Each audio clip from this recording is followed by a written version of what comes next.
today we will start the chapter number 4, that is banking and monetary policy. Right? In this chapter we have to show evaluation and meaning of bank, classification of bank, that is commercial bank and central bank. In commercial bank, functions of commercial banks, presence of commercial banks in India, and in central bank we have to show Reserve Bank of India and functions of Reserve Bank of India. And in the monetary policy, instruments of monetary policy. Right? So this chapter is also divided into two parts. Firstly, we have to show about the banking, and secondly, monetary policy. Monetary policy means કે ક્યારે જે bank છે તે કેટલા પૈસા બહાર કાઢશે, ક્યારે એનું વેલ્યુ વધશે ઘટશે, ક્યારે ઇન્ટરેસ્ટ રેટ વધારશે ઘટાડશે, બધું સાથે રીતે ડિસ્કસ થશે. મોનેટરી પોલિસી આપણે જે ડિસ્કસ કરશું ને ત્યારે આપણને એ વસ્તુ ખબર પડશે. Right now we will start with introduction. જો આપણને બધાને બેંક બોર્ડ તો ખબર જ છે અને તમે બીએમાં પણ બેંક વિશે સ્ટડી કરી જ રહ્યા છો. Right? We all have account in the bank. તમારું ને તમારા પેરેન્ટ્સનું અકાઉન્ટ બેંકની અંદરમાં હશે. રાઈટ? એનાથી શું થશે કે જે એક્સ્ટ્રા સેવિંગ્સ ને એક્સ્ટ્રા જે હશે બરાબર, જે એક્સ્ટ્રા મની મંથમાં જે આપણે એક્સપેન્સ કરીએ એના સિવાયની જે એક્સ્ટ્રા ઇન્કમ હશે તે આપણે કોની અંદરમાં સેવ કરતા છે? બેંકની અંદરમાં સેવ કરતા છે. ફિક્સ ડિપોઝિટ આપણે બનાવતા છે, સેવિંગ અકાઉન્ટમાં સેવ કરતા છે. રાઈટ? અને જ્યારે બી કોઈ વસ્તુ આપણે જોઈએ ત્યારે આપણે કોઈ વસ્તુ હાઉસ કે કાર પરચેસ કરવી હોય તો તે વખતે આપણે શું કરીએ? બેંકમાંથી લોન પણ લઈએ. રાઈટ? અથવા તો એજ્યુકેશનલ લોન પણ અત્યારે મળે છે, મેડિકલ ફેસિલિટી રિલેટેડ બી કોઈ લોન અત્યારે આપણને મળે છે, એટલે સોરી મેડિક્લેમ્સ ને બધું પણ આપણે એના થ્રુ કરાવી શકીએ. સો બેંક ઇસેન્શિયલ છે તે આપણને ખબર છે. જે આપણે વધારાના મની છે તે ઘરે મૂકી રાખવાથી આપણને કોઈ ફાયદો નથી થવાનો. બરાબર? એના કરતાં આપણે બેંકમાં જો ડિપોઝિટ કરશું તેના પર આપણને શું મળશે? ઇન્ટરેસ્ટ મળશે. અને જ્યારે બી કોઈ વસ્તુની જરૂરિયાત હશે બરાબર, whenever be necessary the extra money, right, so we can withdraw from bank. Right? અને આપણા અકાઉન્ટમાં જો મની નહીં હશે તો આપણે લોન પણ લઈ શકીએ છીએ બેંકમાંથી. બીજું આપણે બેનિફિટ કહી શકીએ બેંકનો કે ગવર્મેન્ટ જે છે તે સબસિડીઝ પ્રોવાઈડ કરે. તો હવે શું કરે છે? ડાયરેક્ટ આપણા અકાઉન્ટમાં પ્રોવાઈડ કરે છે. એટલે જ 2016માં રાઈટ જનધન યોજના, ખાતુ જનધન યોજના જે અકાઉન્ટ બનાવવામાં આવ્યું હતું, ઝીરો બેલેન્સ ઓપન કરવામાં આવ્યું હતું. અત્યારે બી આ કોરોનાના લીધે ગવર્મેન્ટે જે બી મની પ્રોવાઈડ કર્યા છે પુઅર લોકોને તે ડાયરેક્ટ એના જનધન અકાઉન્ટમાં ગયા છે. રાઈટ? એટલે કે ઝીરો બેલેન્સ એ ડાયરેક્ટ એને બેંકના અકાઉન્ટમાં ગયા છે. એટલે જે પહેલાં વચ્ચેથી જે પૈસા નીકળી જતા હતા બરાબર, લોકો એમ કહેતા ખાઈ જતા પૈસા, તે હવે પોસિબલ નથી, ડાયરેક્ટ એના અકાઉન્ટમાં જાય છે. સો આ બધા શું છે? બેંકના બેનિફિટ્સ છે. નાઉ we will show the evaluation and meaning of the bank. In the English language, the word bank means heap. Heap that means bulk. આપણે કહીએ ને બલ્ક મની, બહુ બધા મની એટલે એના મિનિંગમાં તમને કીધું છે bulk. And mass that also mean the bulk. માસનો બી મિનિંગ શું થાય છે? બલ્ક જ થાય છે. રાઈટ? સો ઇંગ્લિશ લેંગ્વેજમાં બેંકનો મિનિંગ શું થાય છે? heap or mass. In Sanskrit language, the word akin to bank is bhandar. Right? Bhandar that means ભંડોળ. ભંડારનો મીનિંગ શું થાય છે? ભંડોળ થાય છે. આપણે ગુજરાતીમાં વર્ડ વાપરતા હોય ભંડોળ, એટલે કેટલું ભંડોળ છે. રાઈટ? એટલે કેટલું મની છે. તો રાઈટ, the word ભંડોળ is derived from the ભંડાર. એટલે કે ભંડોળ છે તે ભંડાર પરથી ડિરાઈવ થયેલો વર્ડ છે અને બેંકનો સંસ્કૃતમાં મીનિંગ થાય છે ભંડાર. The English word originated from the Italian word. બરાબર? ઇંગ્લિશ વર્ડ જે બેંક જે છે બરાબર,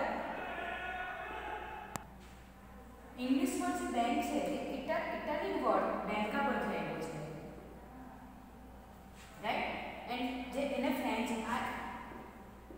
ઇટાલિયન વર્ડ છે અને ફ્રેન્ચ વર્ડ એનો ફ્રેન્ચ મીનિંગ થાય છે બેંકિંગ. આ બેનો મીનિંગ થાય છે બેંચ. શું થાય છે? Bench.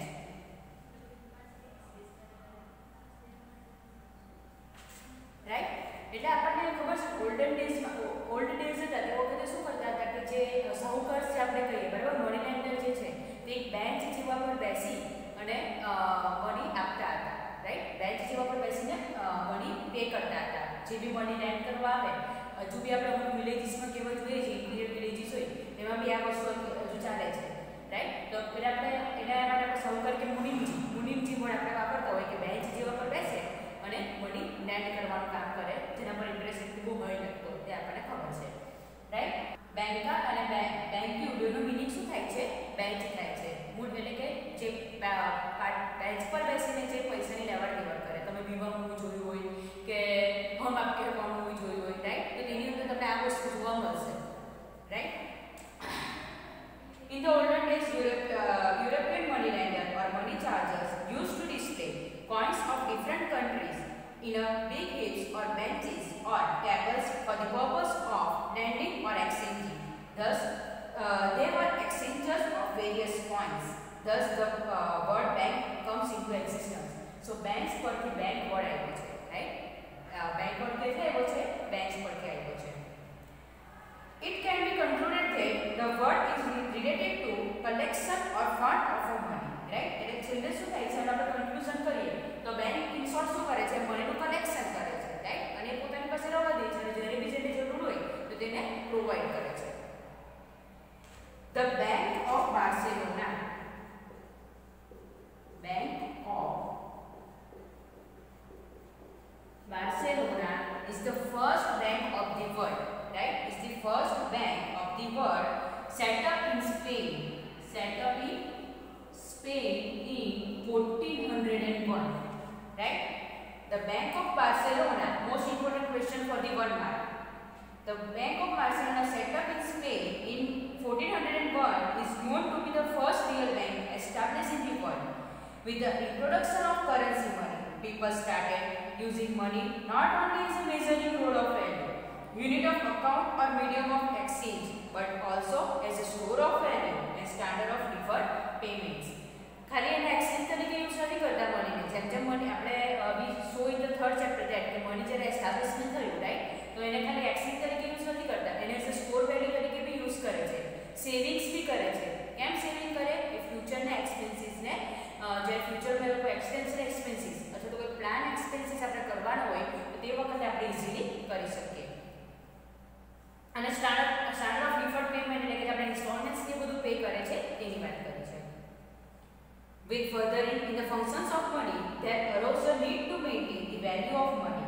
In short, in economic system dependent on money, there arose the need for institutional arrangement for safety of money. બરાબર? Transfer of money in maintaining the value of money and the role of such an institution is played by bank. જેમ મનીનું evolution થયું તે પછી મનીની વેલ્યુને સાચવી રાખવા માટે અને એને ફ્યુચરમાં યુઝ થાય તો તે બધા રીઝન માટે બેંકનો યુઝ બેંક ઇન્સ્ટિટ્યૂટ એસ્ટાબ્લિશમેન્ટ કરવામાં આવી right. Now meaning of bank right. બે ડેફિનેશન અમને અલગ અલગ આપી છે તે આપણે જોઈએ. A bank is that institute which provide service of banking. બરાબર, જે બેંકિંગની સર્વિસ પ્રોવાઈડ કરે તેને બેંક કહેવાય. પણ હવે કઈ સર્વિસીસ છે? That is a bank is an institute authorized to collect people's savings, એટલે પીપલની જે સેવિંગ્સ છે તેને શું કરશે? કલેક્ટ કરશે. Deposit with the purpose of lending those under the condition of returning the same when the depositor demand, right? So બેંકને તો શું વર્ક થશે? આપણે આપણા જે સેવિંગ્સ છે બરાબર, આપણા જે એક્સ્ટ્રા મનીઝ છે તે આપણે બેંકમાં ડિપોઝિટ કરશું બરાબર. બિઝનેસમેન છે તે કરંટ અકાઉન્ટ ઓપન કરાવશે અને આપણા જેવા આપણે લોકો છે તે સેવિંગ્સ અકાઉન્ટ અંદર ઓપન કરાવશું ઓર ફિક્સ ડિપોઝિટમાં રાખીશું રાઈટ. તો એવી રીતે આપણે આપણા જે મની છે તે બેંકમાં ડિપોઝિટ કરીશું. હવે એ મની બેંક એની પાસે નથી રહેવા દેવાની, એઝ ઇટ ઇઝ નથી રહેવા દેવાની. જે કોઈ બી એક્સ્ટ્રા બીજું કોઈ પર્સન એની ડિમાન્ડ કરશે, મનીની ડિમાન્ડ કરશે તો બેંક એ પોતાના જે ફંડ છે એમાંથી એ મની એને લેન્ડ કરશે એઝ અ લોન તરીકે, અથવા તો કોઈ મની પોતાના સેવિંગ અકાઉન્ટમાંથી ઉપાડવા માટે આવ્યું કે ફિક્સ ડિપોઝિટ ડ્રોપ કરાવવા આવ્યું તે વખતે એને મની રિટર્ન કરશે. અથવા તો કોઈ ફિક્સ ડિપોઝિટની જે મેચ્યોરિટી ડેટ છે તે પતી જતી છે તો તે વખતે એ જે અકાઉન્ટ હોલ્ડર છે તેને મની પાછા આપી દેશે રાઈટ. તો જ્યારે બી મેચ્યોરિટી ડેટ આવે અથવા તો કસ્ટમર જ્યારે બી પોતાના પૈસા માંગે તે વખતે એ પાછા આપે છે. તો આ બધું કામ કોનું છે? બેંકનું છે. A bank is an institution authorized to collect people's savings, deposit with the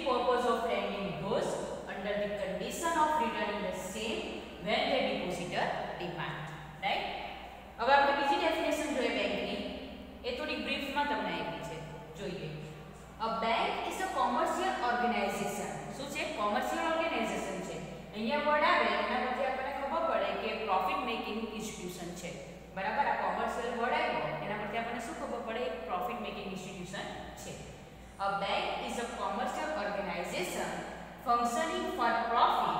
આવી ગયું word functioning for profit which accept people saving in the form of deposit. બરાબર, આપણે જે છે આપણે આપણા અકાઉન્ટ આપણે જે મની આપણે ટ્રાન્સફર કરીએ છીએ બેંકમાં તેને કયો વર્ડ એના માટે કયો વર્ડ વપરાય છે? ડિપોઝિટ. આપણે એમ કે આપણે મની બેંકમાં ડિપોઝિટ કર્યા.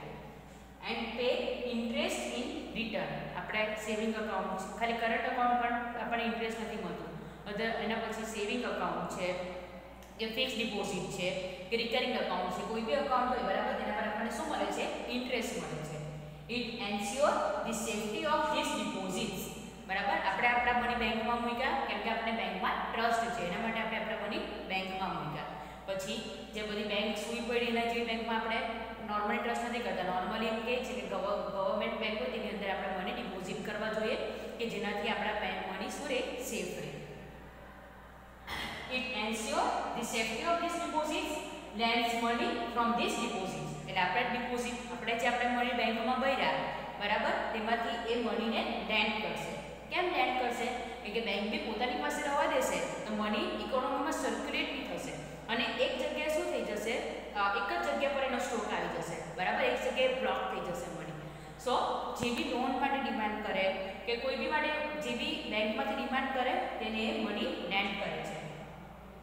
Who need the money by charging them with interest. Loan કે કોઈ બી આપે તેના પર બી બેંક ઇન્ટરેસ્ટ લે છે બરાબર. And invest the surplus fund in the various sectors. જો એની પાસે હજુ વધારે મની પૈસા બરાબર તેને શું કરશે?